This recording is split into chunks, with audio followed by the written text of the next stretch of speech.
Well, good morning.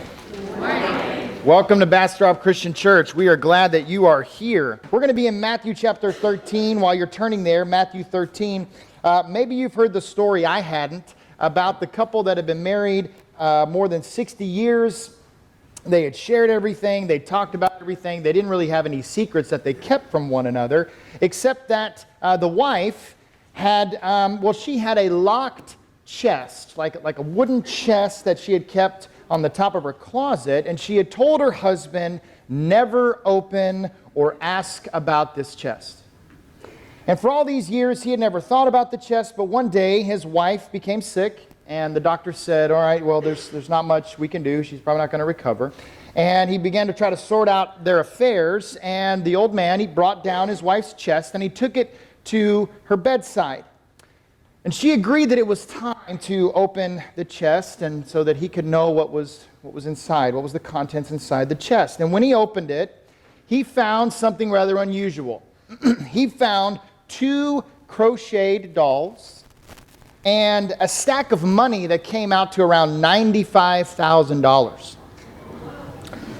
And so he asked her about it. He said, "What's this, honey?" And she said, "Well, when we were to be married, my grandmother told me the secret of a happy marriage was never to argue. And she told me that if I ever got angry with you, I should just keep quiet and crochet a doll." The little old man, the husband, he was so moved that he began to fight back tears. I mean, there were only 2 precious dolls in this chest, which clearly had to mean she had been angry with him only 2 times in all of the years that they had been together. And he almost was bursting with happiness, and he said, "Honey, that explains the doll, but what about all of this money? Where did it come from?" "Oh, that's the money I made from selling all the other dolls."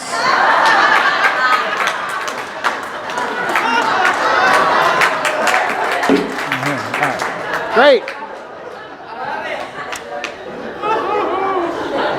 I will not confirm or deny if that's good marital advice. I don't know. But I do know that the reason that story makes me laugh in so many levels is when I think about our text, Matthew 13, and this whole notion of buried treasure, discovered treasure, something that was hidden and now is found. Listen to these words. I'm just going to read 3 verses here. "The kingdom of heaven is like treasure hidden in a field, which someone found and hid. Then in his joy, he goes and sells all that he has and buys that field. And again, the kingdom of heaven is like a merchant in search of fine pearls. On finding one pearl of great value, he went and sold all that he had and bought it." Now these parables, these 2 quick little stories stacked on top of each other, are quite interesting and quite profound. Maybe you've raced past them over the years, but I just want to sit with them for a second. I want to start with the first story about buried treasure. If you look closely here, you kind of notice that this individual, they stumbled into the treasure, almost by accident. They were not looking for this treasure.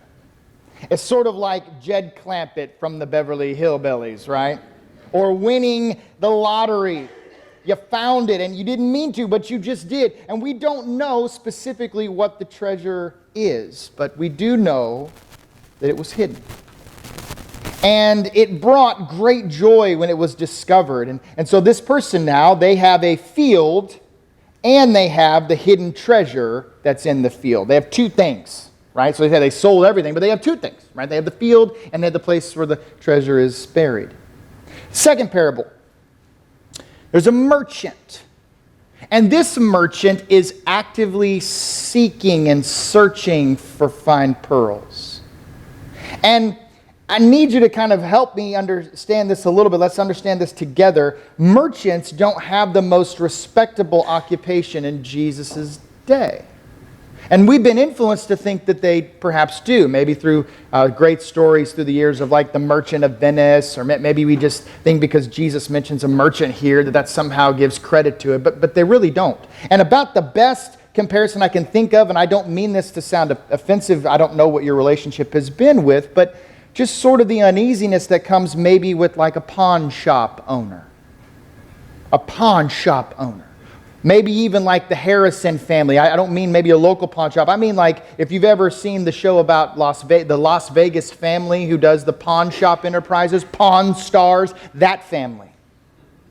So there would be some shock when Jesus mentions that the kingdom of heaven is like a merchant. A Vegas pawn shop family, huh? And then eventually what this man ends up doing, right? He seeks and he finds. He doesn't just find several nice pearls. He finds one. One single pearl which is of great value.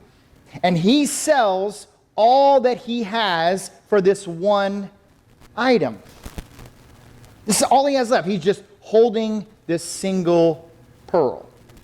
Now this phrase, sold all he had, shows up a few times in Matthew's gospel, just a couple. In Matthew 18, a few chapters later, that phrase, sold all he has, shows up in the parable of the unmerciful servant. And in that story, it's used to pay a debt. And it's used to bless others. But in this story, in these two parables, it's used to really bless ourselves. It's a singular usage, right? It's not meant to help out someone else. Now, the two parables, we need to know this too, neither of them really celebrate sacrifice. As if to say we should commend these folks for selling all they had because it was sacrificial for them to do. I mean, we think about that a lot. But now one possesses a field with an enormous treasure, and the other one is now a merchant of a single item. You could say that after successful garage and estate sales, they've both become the ultimate minimalists. They don't have any clutter. It's all gone, except for these things. But they haven't sacrificed anything. They've really just exchanged something lesser, or some lesser things, for something greater. And it's still good that they did this. There's some courage and some conviction and a bit of crazy. There's courage, conviction, and a bit of crazy. And perhaps we identify more with Mr. Jed Clampett in the first story about the field than we do with Mr. Pawn Shop Guy, because we like the idea of discovering something that no one else has, stumbling into a fortune, having the savvy to make a good business decision. And of course, this causes us joy. Who doesn't want some joy? But let's not make out the pawn shop guy, the merchant, to be so yucky just yet. Because amazingly, he has experienced transformation as well, if we will just look close enough. The merchant has fulfilled a desire that he did not know he had. In the process, he has changed his identity. He is no longer a merchant of many things. He's no longer dealing in trades and goods anymore. He's the holder of the great pearl. One single item. That's it. That's all he's got. Now, the thing about these two parables, which I don't know if any alarm bells went up within you when you think about these parables, but if we cycle back to the best sermon Jesus ever preached, he said something about storing up for yourselves treasures in heaven, did he not? And so how do we hold Jesus' words there, which I'll read to you, and these two parables, which clearly you see people storing up stuff? How do we hold those two together? Jesus says, do not store up for yourselves treasures on earth, where moth and rust consume and where thieves break in and steal, but store up for yourselves treasures in heaven, where neither moth nor rust consumes and where thieves do not break in and steal. For where your treasure is, there your heart will be also. I think the key that really brings those two ideas together about where you're placing your treasure, where you're storing it up, and really what you're doing with your treasure, and these two stories about kind of trading all lesser things for something greater, is really found in like the next to last verse that Jerry read. Verse 52. Jesus says, after asking if they understand this, he says, therefore every scribe who has been trained for the kingdom of heaven.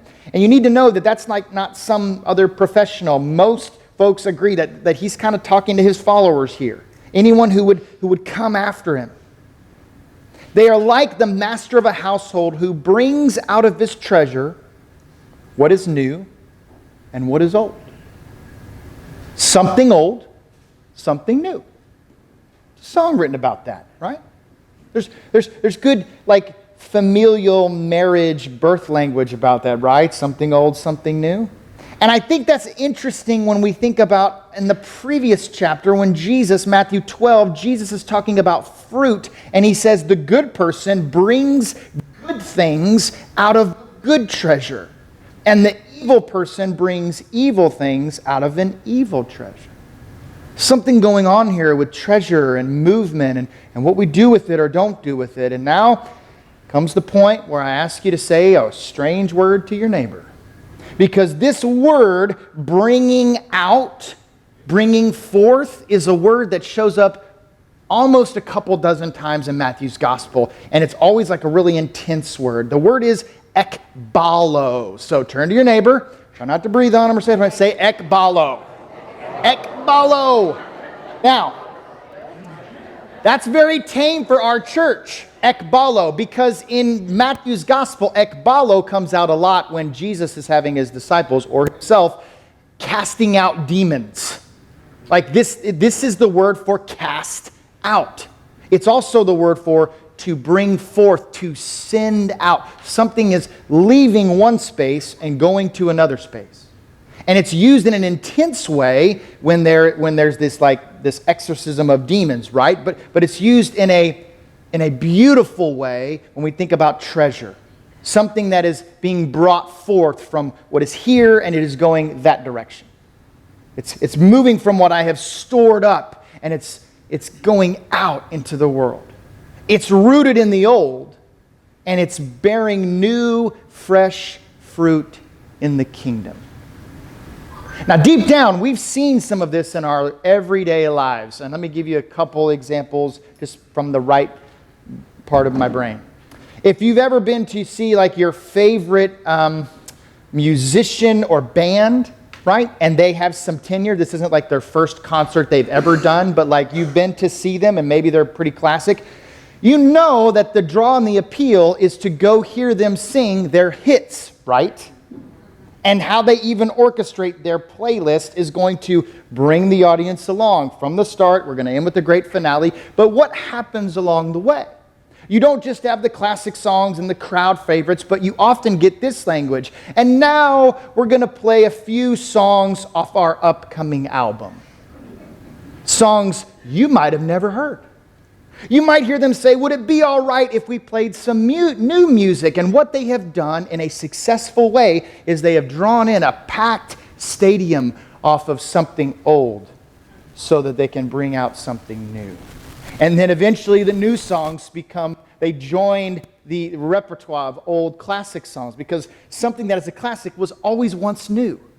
Always.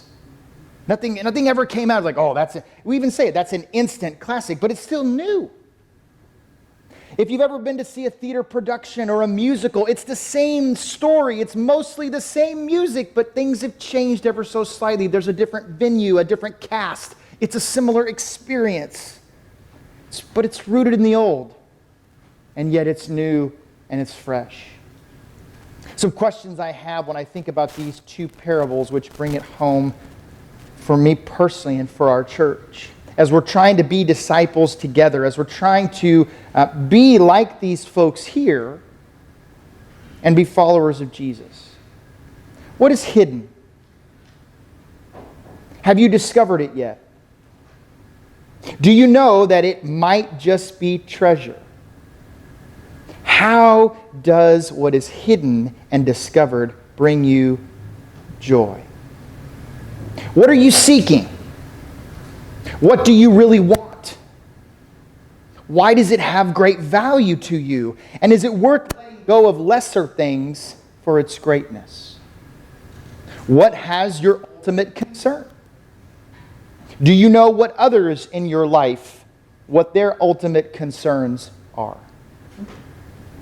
Perhaps for you and for me, this isn't easily answered with a standard church answer. Like you're a little one, you're in Sunday school, and there's a question that's asked about the ark, and the kid just raises, I don't know, Jesus, maybe it's not always that answer. Maybe your thing is really justice. Maybe what you're really seeking after, maybe treasure for you is acceptance or peace. Maybe it's provision. Just want to have enough. Maybe it's joy or wisdom or forgiveness, friendship, maybe freedom, purpose, hope. What I see all of those things having in common are that each and all of those are found in Jesus Christ. Amen. Every single one of them. They are valuable. They are precious. They are worth trading something lesser for something greater. Paul gets at this when he states, and Paul's was Jesus, yes, but it was Jesus through suffering and understanding that there is going to be this suffering that I share with Christ. He says in Philippians 3, I want to know Christ and the power of his resurrection and the sharing of his sufferings by becoming like him in his death. For Paul, and pick any other Christian hero of yours through the years, there's going to be a singular aim to their life. And the big word in all caps would be Christ, but there may be a smaller word that fits into the bigger word. I want to invite you today to sit and think. Some of you have known what it is, and some of you have lived into that. Some of you, maybe you haven't, and it's time to kind of name that and to claim that and say, hey, Jesus came so I could have life to the full. I need to start living fully as a person of peace, living fully as a person of forgiveness, living fully as a person of laughter, and to know that that is found in Christ. You can. May we all have the courage, just like these folks, and the conviction, just like these folks. People who would go after the treasure, Jed Clampett. People who would go after and trade all of their things like Mr. Pawn Shop Guy the merchant. May we have courage and conviction and a little bit of crazy to go after Christ, because he is the good treasure, and he's worth bringing out and sharing with the whole world. May he come forth. We're going to sing a song which I find interesting because it's a song we're going to sing in the sanctuary, but it's a song that says, Lord, make me a sanctuary that isn't just standing pat on foundations, rooted only in this space. It's a mobile sanctuary. It's going to go out. It's going to go everywhere. And so I want to invite you as we sing this song together, a song of encouragement, 655. I want to invite you to make this your aim, that you would be a life-giving sanctuary anywhere you go this week, that you would trade lesser things for greater things, and that people would know it, and they would celebrate the Jesus in you because of it. Let's stand. Let's worship the Lord. So God, thank you for calling us your own. Thank you for your Son who gave up greater things to become the least of us, and the way that he paved great things for all of us. May we in turn leverage what we have for the glory and benefit of your name and for the benefit of others. May we bring life everywhere we go. Help us fill our bones with this good work. We love you, God. Thank you. In Jesus' name, amen. Amen.